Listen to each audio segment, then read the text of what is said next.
नमस्ते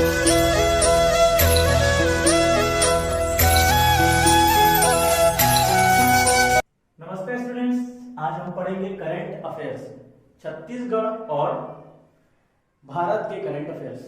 पहले तो जानते हैं कुछ समय पहले ही मोतीलाल वोरा जी का निधन हो गया। स्वर्गीय श्री मोतीलाल वोरा जी 21 दिसंबर 2020 को उनका निधन हुआ। 20 दिसंबर 1928 को उनका जन्म हुआ था। वो कांग्रेस के वरिष्ठ नेता रहे थे। कुछ समय पूर्व ही मतलब 1980 के दशक में ही वो मध्य प्रदेश के सीएम भी थे। उसके बाद उसके पहले वो राज्यपाल भी थे उत्तर प्रदेश के, और बहुत समय तक उन्होंने कोषाध्यक्ष के रूप में भी कार्य किया है कांग्रेस में। 18 साल के निवन वहां वो कोषाध्यक्ष भी थे।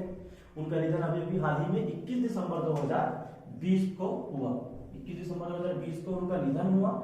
21 से 23 दिसंबर को 3 दिवस का राजकीय शोक घोषित किया गया। छत्तीसगढ़ के 3 दिवसीय राजकीय शोक 21 से 23 दिसंबर तक था।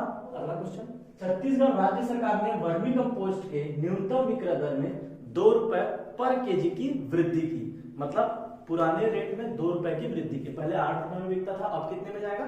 10 रुपए में। वर्मी कंपोस्ट अब कितने में जाएगा? 10 रुपए पर केजी कर दिया गया। ठीक। मुख्यमंत्री भूपेश बघेल जी ने कोरिया जिले के बैकुंठपुर कृषि महाविद्यालय का नाम डॉक्टर रामचंद्र सिंहदेव के नाम पर रखे जाने की घोषणा की। दूसरा हो गया, मुख्यमंत्री भूपेश बघेल जी ने कोरिया जिले के बैकुंठपुर कृषि महाविद्यालय का नाम डॉक्टर रामचंद्र सिंहदेव के नाम पर रखे जाने की घोषणा की। छत्तीसगढ़ शहरी गवर्नेंस इंडेक्स 2020 में नवीनतम रैंकिंग में देश में तीसरा स्थान मिला। तीसरा स्थान, पहले और दूसरे स्थान, पहले स्थान में उड़ीसा और दूसरे स्थान पे महाराष्ट्र। यहाँ पे लिख देता हूं, फर्स्ट में है उड़ीसा और सेकंड में है महाराष्ट्र। ठीक। चौथा क्वेश्चन, मुख्यमंत्री जी ने रायपुर में गुरु घासीदास बाबा के नाम पर शोध पीठ एवं संग्रहालय बनाने की घोषणा की।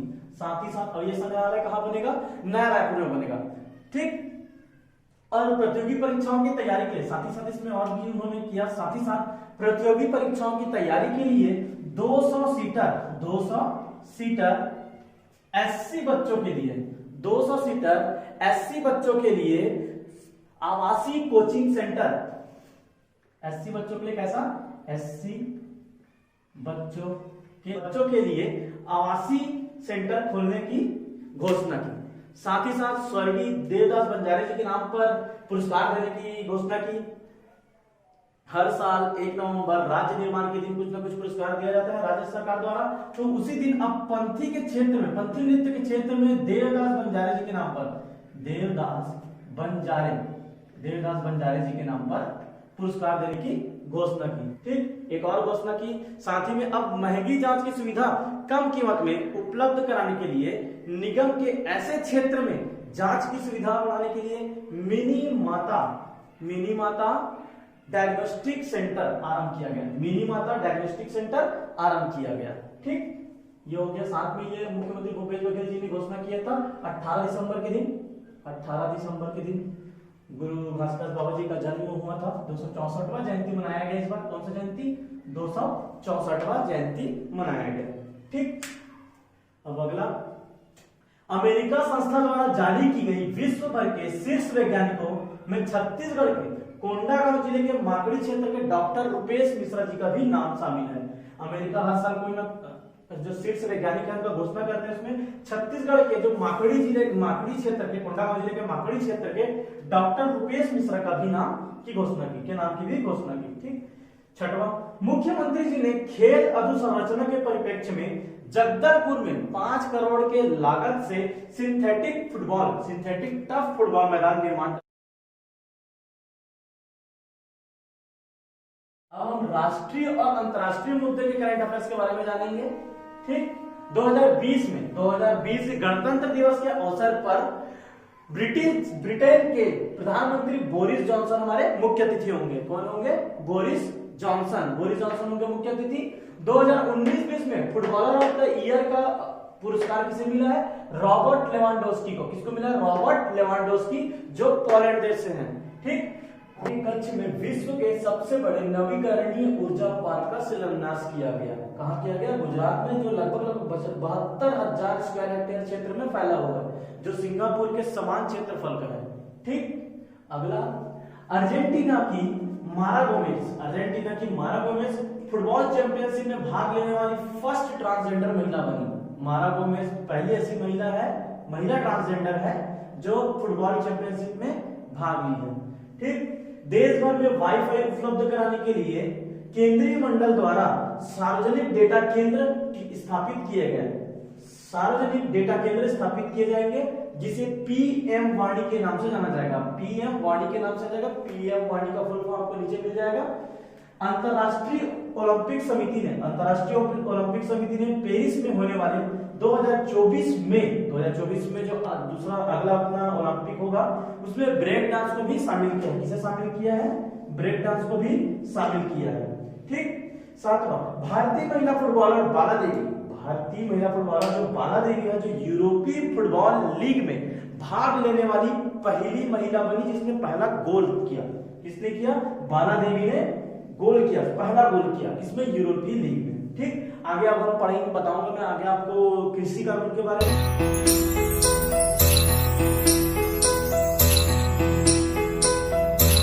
केंद्र में एक कृषि कानून लाया गया, कृषि कानून बिल पास किया गया, जिसके नाम से अभी बहुत ज्यादा विरोध हो रहा है। कहां पे? खासकर पंजाब और हरियाणा के जो किसान हैं वो बहुत ज्यादा क्या कर रहे हैं? उसका विरोध कर रहे हैं। ये कब आया था? ये बिल आया था 20 सितंबर 2020 को।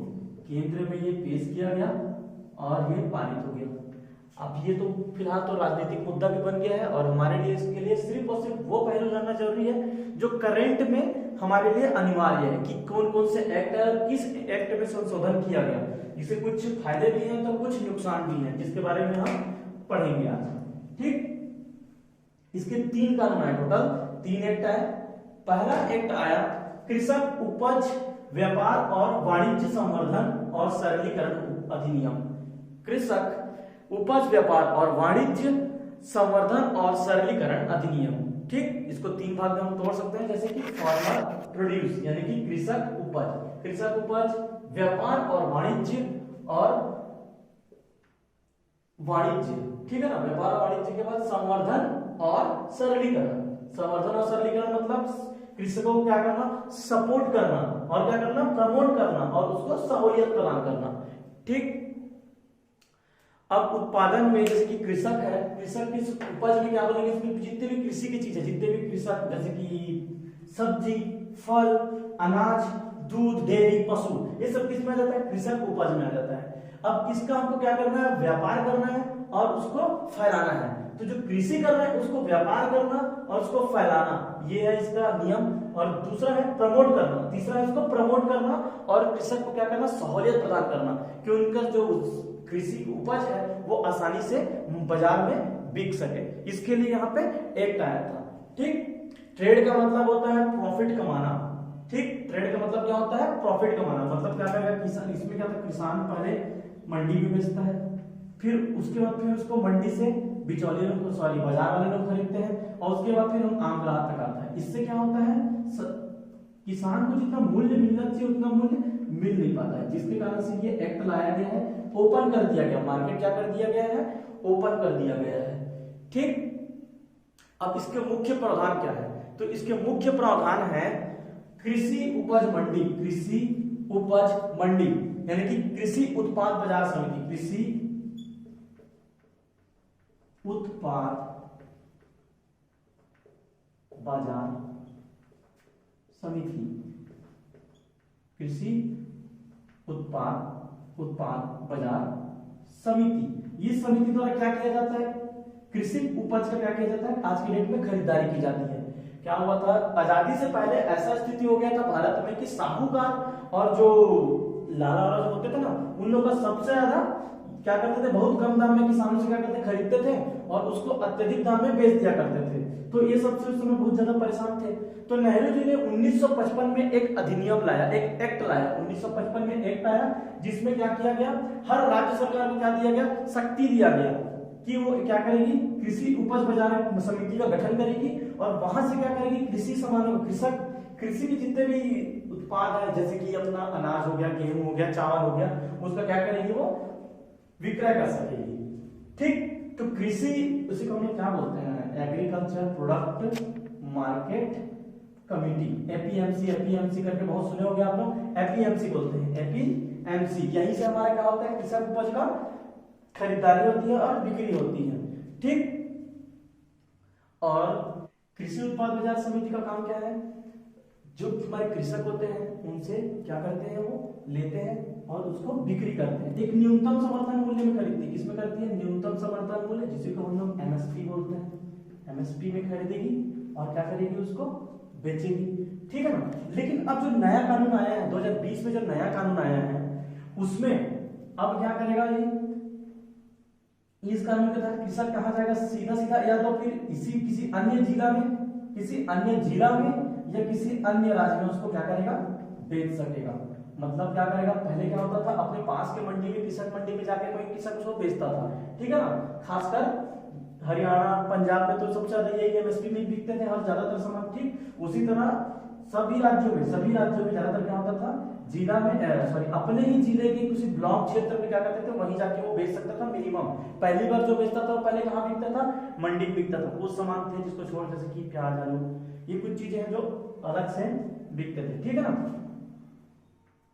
ये कहाँ खरीदते थे इसको। अब क्या कर सकते हैं, कोई भी कृषक उसको किसी दूसरे जिला में भी बेच सकता है। जैसे कि आप रायपुर में हैं, रायपुर में खेती कर रहे हैं, लेकिन आपको रायपुर में वो दाम नहीं मिल रहे हैं जो दाम मिलना चाहिए, तो आप क्या करोगे, उसको दुर्ग जाओगे। दुर्ग में आपको जो 10 रुपए में यहाँ बेचे थे, हो सकता है दुर्ग में आपको वो 20 रुपए मिले उसका, तो आप क्या करोगे, अब दूसरी जगह जाओगे, वहां 20 रुपए में बेच पाओगे, तो ज्यादा प्रॉफिट होगा उससे आपको। ठीक है ना। किसान क्या करेगा, उससे ज्यादा प्रॉफिट कमाएगा। ठीक, जैसे कि हो सकता है छत्तीसगढ़ में उसका दाम नहीं मिल रहा टमाटर, जैसे कि यहाँ टमाटर अगर किसान यहाँ बेच रहे हैं उसको 10 रुपए प्रति किलो मिल रहा है, 10 रुपए प्रति किलो आपको दे रहा है। ठीक है ना। आप क्या करोगे, दूसरे राज्य में जाओगे, हो सकता है राजस्थान हो गया, राजस्थान गए, राजस्थान में आपको लग रहा है कि वहां पे आपका टमाटर कितना रुपए किलो में, 30 रुपए किलो में बिक रहा है, कितना रुपए किलो में, 30 रुपए किलो में। हो सकता है ट्रांसपोर्ट जोड़ के भी आपको वहां पे ज्यादा इनकम हो जा रहा है, तो फिर क्या करोगे, आप उसको राजस्थान में बेचोगे। कहाँ बेचोगे, राजस्थान में बेचोगे। तो राज्य सरकार ने ऐसा प्लेटफॉर्म तैयार किया है कि आप सिर्फ उसको वही क्षेत्र में न छोड़ के अन्य जगह भी बेच सकते हैं। ठीक, अब जैसे कि ऑनलाइन ट्रेडिंग का जमाना है, अभी हम हर चीज को कहाँ करते हैं, ऑनलाइन सामान खरीदते हैं। ठीक है ना। तो राज्य सरकार ने ऐसा प्रयास किया है, राज्य सरकार इस नए अधिनियम के तहत ये प्रयास करना चाहती है कि आप अपने उपज को, अपने कृषक सामान को, जैसे कि अपना आलू हो गया, टमाटर हो गया, या फिर अनाज हो गया या गेहूं हो गया, किसी भी चीज को अगर आप बेचना चाहते हैं तो ऑनलाइन बेच सके। अब जैसे कि अगर मैं सीधा बेचूंगा उसको मंडी में, तो आपको minimum selling price, minimum support price में ही आपको मिलेगा, लेकिन आपको हो सकता है ऑनलाइन में उसका ज्यादा रेट मिल जाए, तो आप क्या करोगे, उसको ऑनलाइन ट्रेडिंग होगा। तो क्या बोल रहे हैं सरकार, इसका ऑनलाइन ट्रेडिंग करो। ठीक है ना। ऑनलाइन ट्रेडिंग, जैसे पेन है, अब ऐसा ही नहीं कि पेन ही बस खरीदे आप ऑनलाइन, कृषकों को तो ऐसा अधिकार नहीं कि वो ऑनलाइन सामान को बेच सके। ठीक है ना। अपना पहला प्रोडक्ट जो भी बनाया कृषक, जैसे कि अनाज, चावल का तो ऑनलाइन नहीं बेचता ना।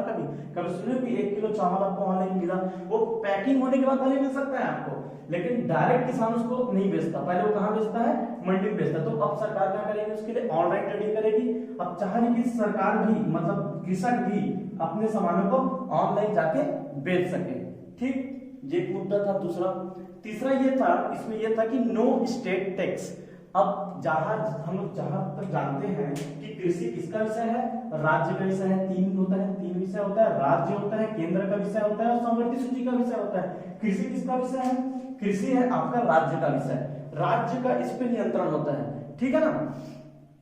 अब उसके लिए टैक्स का, अब राज्य सरकार इसमें टैक्स नहीं लगा सकती, बोल दी कि कोई सेस या टैक्स राज्य सरकार इस पे कृषि उपज पे नहीं लगा सकती। तो कुल मिला के बोला जाए तो इसमें थोड़ा सा राज्य सरकार को हल्का सा लॉस ये हो रहा है कि उनकी शक्ति को कम किया गया, राज्य सरकार की शक्तियों को कम किया गया है। ठीक, और अगला जैसे कि डिस्प्यूट सेटलमेंट। अब जैसे कि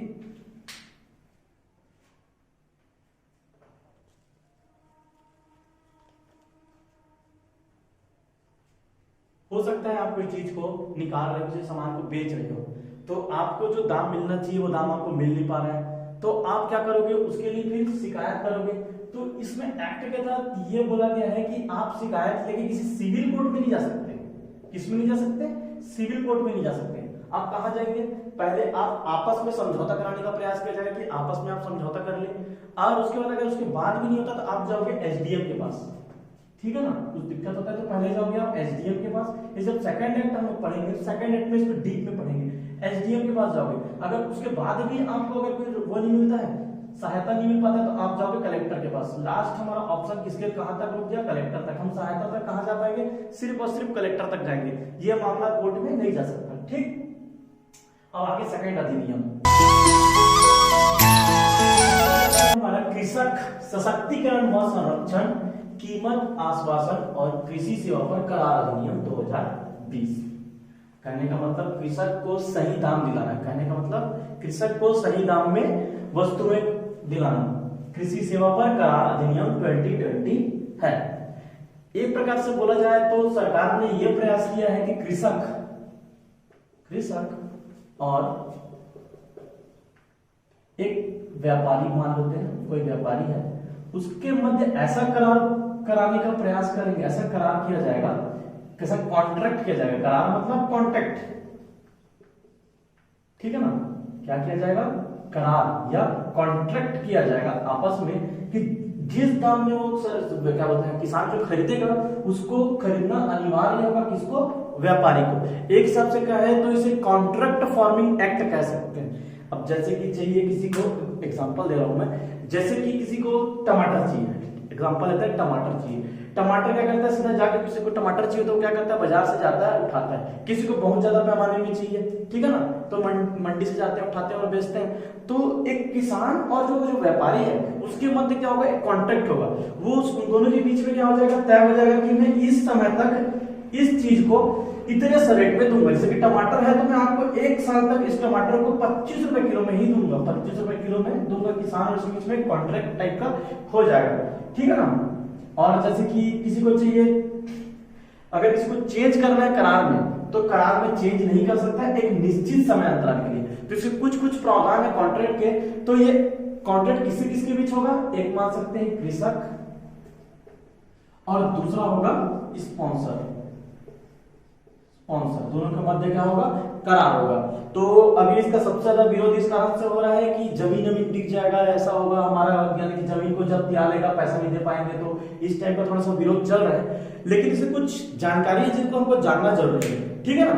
तो कृषक कानून के आधार पर कोई भी कॉन्ट्रैक्ट आपके ऊपर है। आप एक कृषि काल में भी कर सकते हैं उसको, एक कृषि काल में भी कर सकते हैं अपना कॉन्ट्रैक्ट, ठीक है ना। और अधिकतम सरकार ने इसको, केंद्र सरकार ने इस अधिनियम के तहत मैक्सिमम 5 वर्ष तक का कॉन्ट्रैक्ट अपने को बात है। कितना? मैक्सिमम 5 वर्ष का, ठीक है ना। और जो करार है, करार जो है इसमें थोड़ा सा लॉस किसान को ये हो सकता है कि हो सकता है बड़े बड़े जो उद्योगपति हैं वो क्या करें, दोनों के बीच में जब कोई चीज कॉन्ट्रैक्ट कराएं तो बड़े बड़े उद्योगपति इतना बड़ा कॉन्ट्रैक्ट तैयार करके दे दिए, हो सकता है इसमें समझना है किसान और किसान फंस जाए। तो इसके लिए सरकार को ये करना चाहिए कि कोई ऐसा कॉन्ट्रैक्ट, मॉडल कॉन्ट्रैक्ट बनाना चाहिए जिसमें सिर्फ और सिर्फ रिक्त स्थान को भरकर एक मॉडल कॉन्ट्रैक्ट इसको कर सकते हैं करके, मतलब एक्ट में लिखा है कि मॉडल कॉन्ट्रैक्ट बना सकते हैं, राज्य सरकार या फिर केंद्र सरकार इसको बना सकते हैं करके लिखा है। लेकिन ऐसा होना चाहिए कि मॉडल कॉन्ट्रैक्ट तैयार हो, इसको रिक्त स्थान भरकर ही आगे का कॉन्ट्रैक्ट कंप्लीट हो, जिससे स्पॉन्सर और कृषक के मध्य में क्या रहे? सामंजस्य की स्थिति बना रहे। अब क्या होता है, अब दोनों के बीच में कॉन्ट्रैक्ट तो होगा, लेकिन दोनों के बीच में मूल्य तय कैसे होगा? इसीलिए सबसे ज्यादा बहस हो रहा है अभी समय में, विरोध इसका यही हो रहा है कि मूल्य तय कैसे होगा। तो कॉन्ट्रैक्ट अपने को तो सिर्फ इसमें जाना है, करंट अफेयर्स के साथ एक्ट में क्या लिखा है, इसमें अपने को तो राजनीति करना नहीं है, तो ठीक है ना। तो प्राइस फिक्सिंग मैकेनिज्म कैसा है? दोनों मिलकर पहले से प्राइस फिक्स करेंगे, दोनों मिलकर क्या करेंगे? पहले प्राइस फिक्स करेंगे और एक मिनिमम प्राइस फिक्स कर लेंगे, ठीक है ना। और हो सकता है समय के साथ में अगर वृद्धि हो रहा है उस चीज के मूल्य में, तो वो किस अनुपात में होगा? एपीएमसी द्वारा निर्धारित एक मूल्य होता है। एपीएमसी द्वारा जिस अनुपात में वृद्धि करेगा, maximum selling price, maximum support price होता है, उसी प्राइस में अगर जिस अनुपात में अगर इसमें एपीएमसी वृद्धि कर रहा है तो उसी अनुपात में आपका मूल्य का वृद्धि होगा, ठीक। अब ये चीज तो हो गया कि मूल्य डिसाइड हो गया, ठीक है ना। अब दोनों के बीच में अनुपात में भी वृद्धि वैसा ही होगा, ठीक। अब दूसरा ये दिक्कत आता है डिलीवरी कैसे करेंगे, पेमेंट का कैसे पेमेंट होगा। तो पेमेंट का मेथड उसमें लिखा है कि all payment on delivery day, मतलब जो पेमेंट होगा किस में होगा, डिलीवरी, जिस समय डिलीवर किए आप, जैसे कि 1 किलो आलू मंगाए, 1 किलो आलू दिया, आपको तुरंत 20 रुपए मिलना चाहिए, तुरंत 20 रुपए मिलेगा। कभी कभी क्या होता है आप कोई चीज बेचे, ठीक है ना, तो उसमें ज्यादा से ज्यादा आपको 1 दिन का समय दिया जाएगा, मैक्सिमम 1 दिन का गेप रहेगा, आज नहीं दे पाए तो मैक्सिमम 1 दिन का, ठीक है ना।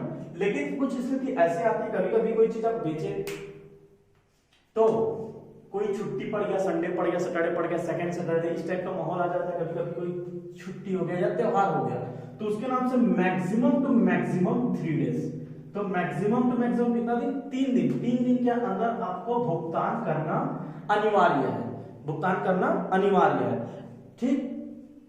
हाँ, तो बहुत सारे जो कृषक है उनके मन में ये संशय है कि अगर हम करार करेंगे तो हो सकता है वो हमारी जमीन खरीद ले, वो हमारा जमीन बेच दे, व्यापारी हमसे करार करते करते हमारे से जमीन ले ले, तो इस टाइप का एक अनुबंध नहीं है, साफ साफ उसमें लिखा है ऐसा एग्रीमेंट होगा जहां पे स्पॉन्सर अगर वहां पे स्ट्रक्चर का निर्माण नहीं कर सकता, आपके लैंड क्षेत्र में, जिस क्षेत्र में आप खेती करोगे वहां स्ट्रक्चर का निर्माण स्पॉन्सर नहीं कर सकता।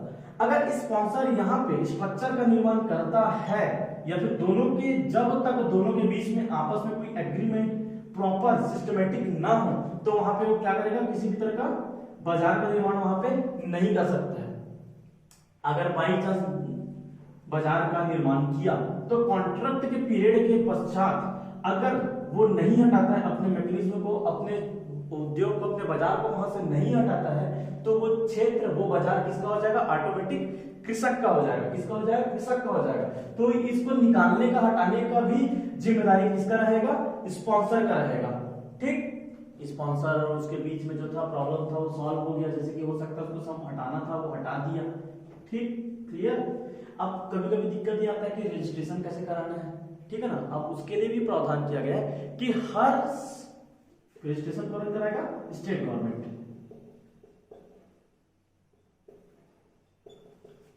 स्टेट गवर्नमेंट करेगा, रजिस्ट्रेशन कौन करेगा, स्टेट गवर्नमेंट करेगा, ठीक है ना। हर स्टेट गवर्नमेंट को यह अधिकार है कि वो अपनी समझ के अनुसार एक क्या करे, ऑथोरिटी रजिस्टर करेगी, एक ऑथोरिटी रजिस्टर करेगी जो ऐसे सारे फार्मिंग कॉन्ट्रैक्ट को रजिस्टर करेगी और उसकी वैधता सुनिश्चित करेगी। क्या करेगी, फार्मिंग कॉन्ट्रैक्ट को रजिस्टर करेगी और उसकी वैधता क्या करेगी, सुनिश्चित करेगी, ठीक। राज्य सरकार के पास यह सब सुविधा है कि इसमें ऑथोरिटी कैसे बनाए, उसके लिए नियम कानून कुछ बनाना है तो बना सकते हैं, अगर केंद्र पे कोई दिक्कत ना हो तो। अब आता है कि कुछ दिक्कत हो गया, डिस्पैच हो गया, सेटलमेंट करना है, रजिस्ट्रेशन हो गया, रजिस्ट्रेशन के बाद भी आपस में कोई दिक्कत हो रहा है लोगों को, तो उसके लिए क्या होगा, डिस्पैच बोल सकते हैं या सेटलमेंट, डिस्पैच या। अब सेटलमेंट कैसे होगा, कॉन्सिलेशन बोर्ड क्या करेगा, कॉन्सिलेशन बोर्ड दोनों तरफ के कुछ लोगों को, हो सकता है इधर के कुछ लोग स्पॉन्सर की तरफ से और कृषक की तरफ से, दोनों तरफ के कुछ लोगों को क्या करेगा, खड़ा करेगा और आपस में सेटल कराने की कोशिश करेगी। दो लोगों इधर मान लो, दो लोग इधर मान लो, तो दोनों तरफ से लोगों को क्या करेगा, पकड़ेगा और क्या करेगा, सेटल कराने का कोशिश करेगा। हो सकता है इसको कोई प्रॉब्लम आ रहा है, सॉल्व नहीं कर पा रहा है, इसको प्रॉब्लम आ रहा है, सॉल्व नहीं कर पा रहा है, कॉन्सिलेशन बोर्ड दोनों में आपस में क्या करेगा, सुझाव देगा कि आप ऐसा कीजिए, ठीक हो सकता है, ऐसा कीजिए, ठीक नहीं हुआ। अगर ऐसा भी ठीक नहीं हुआ, अगर उसके बाद भी लोगों को कुछ उपचार नहीं मिला, तो मैं जैसे कि पहला एक्ट में बताया था कि लोग कहाँ जाएंगे, अब जाएंगे लोग एसडीएम के पास, ठीक है ना, एसडीएम के पास जाएगा। एसडीएम अगर कुछ कर पाएगा ठीक है, अगर एसडीएम दोनों के बीच सुझाव नहीं करा पाएगा तो फिर आगे जाएगा, इसको 30 दिन के अंदर करना है। कितने दिन के अंदर करेगा, 30 दिन के अंदर आपस में सेटलमेंट करवाना है। अगर उसके बाद सेटलमेंट नहीं होता है या फिर इनके निर्णय नहीं मिलते हैं तो वो आगे किसके पास जा सकता है, कलेक्टर के पास जा सकता है। किसके पास, कलेक्टर के पास। आगे किसके पास जाए, कलेक्टर के पास, उसके आगे आप कहीं नहीं जा सकते, कलेक्टर सबसे अंतिम है, ठीक। यहाँ पे आप सोचोगे कि हम कोर्ट जा सकते हैं, तो ऐसे कंडीशन में कोर्ट जाने का कोई नियम कानून नहीं है। यही सबसे थोड़ा सा माइनस पॉइंट बोल सकते हैं कि इस कानून के तहत अगर कुछ दिक्कत हुआ कॉन्ट्रैक्ट में तो आप कोर्ट नहीं जा सकते, सिविल कोर्ट में आप नहीं जा सकते। ये भी एक कारण है इसके विरोध का, ठीक है। हो सकता है किसान के पक्ष में गया या किसी पक्ष में अगर आया रिजल्ट तो पेनाल्टीज अलग ही, तो इसके लिए भी किसान को थोड़ा सा बेनिफिट दिया गया है। अगर पेनाल्टी कुछ दिक्कत हुआ तो पेनाल्टी के रूप में 1.5 गुना पेनाल्टी किसको देना पड़ेगा, 1.5 गुना पेनाल्टी स्पॉन्सर को 1.5 गुना पेनाल्टी देना पड़ेगा। और किसान को सबसे बड़ा बेनिफिट ये है कि उसको अगर कुछ हुआ तो उसको उतना ही दाम देना है, जितना अगर उसको देने का है उतना ही दाम देना है उसको, उसके लिए कोई किसी भी तरह की पेनाल्टी नहीं है। तो ये सब जो सेकंड जो है, ये मेन मुद्दा यही सब है इसमें कि कोर्ट में आप नहीं जा सकते, ठीक है ना। आगे अब तीसरा एक्ट पढ़ते हैं। तीसरा एक्ट क्या है, ठीक। अब तीसरे बिल के बारे में पढ़ेंगे। तीसरा बिल आया है, छोटा सा बिल है, ज्यादा बड़ा बिल नहीं है। आवश्यक वस्तुएं अधिनियम, आवश्यक वस्तुएं संशोधन अधिनियम, आवश्यक वस्तुएं संशोधन अधिनियम। ये बहुत प्राचीन पुराना अधिनियम है। क्या जमाखोरी से बचने के लिए अधिनियम 1955 में नेहरू जी ने लाया था। किसने लाया था? नेहरू जी ने 1955 में ये अधिनियम आया था, जमाखोरी से बचाव के लिए, जमाखोरी से बचने के लिए अधिनियम आया था। भंडारण कुछ पहले क्या होता था, कुछ ज्यादा, अब हो सकता है किसी पास उत्पादन ज्यादा हो रहा है तो वो क्या करेगा, किसान से लेके उसको भंडारित करके रख ले, तो वो सब चीज के लिए आवश्यक वस्तुएं अधिनियम आया था। जैसे कोई उदाहरण लेते हैं, जैसे कि कोई बड़ा उद्योगपति है, ठीक है ना, बहुत सारा प्याज अपने पास से खरीदा और उसको क्या कर लिया, स्टॉक करके रख लिया। अब जैसे ही स्टॉक किया तो मार्केट में क्या हो गया, प्याज कम हो गया।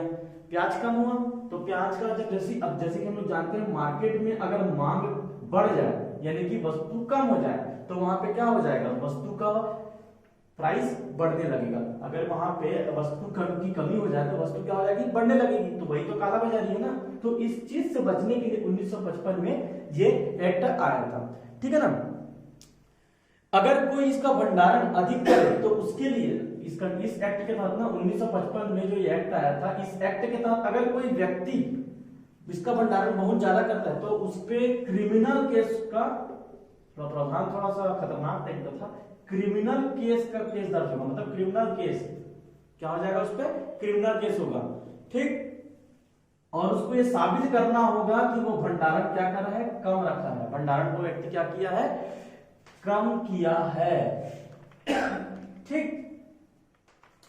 अब जैसे कि हो गया इस एक्ट के तहत, अब जो नया एक्ट आया है, अब इस नया एक्ट के तहत बता रहा हूं मैं, जो नया एक्ट आया अधिनियम, कुछ थोड़ा सा यही एक्ट है, पूरा 1955 एक्ट है, कुछ संशोधन हुआ है। इस संशोधन के तहत क्या है, इस एक्ट के तहत सरकार का कहना है कि उद्योगपति की आवश्यकताएं वस्तु, मतलब आवश्यक वस्तु का अगर भंडारण नहीं करेगी तो देश का आर्थिक विकास कैसे होगा, आर्थिक विकास कैसे होगा। मतलब अब जैसे कि आवश्यक है, जैसे कि टमाटर का सॉस बनाना है, तुमको टमाटर का सॉस बनाना है, उद्योगपति को बहुत ज्यादा मात्रा में क्या चाहिए, टमाटो चाहिए। तो उद्योगपति जब तक उसको स्टॉक नहीं करेगा तो वो हमारे देश के आर्थिक विकास में सहयोग कैसे करेगा, ठीक है ना। तो इसी चीज के लिए ये आवश्यक वस्तु संशोधन किया गया है, ठीक है ना। इसके तहत क्या गया, सप्लाई ऑफ फूड स्टफ को ओपन कर दिया गया है। अब क्या कर दिया गया है, supply of food stuff open हो गया है, यानी कि फूड को आप क्या कर सकते हैं, ओपन, यानी कि उसको आप खरीद सकते हैं, लंबे समय तक रख सकते हैं, रेगुलेशन भी कर सकते हैं आप उसका, उसको आप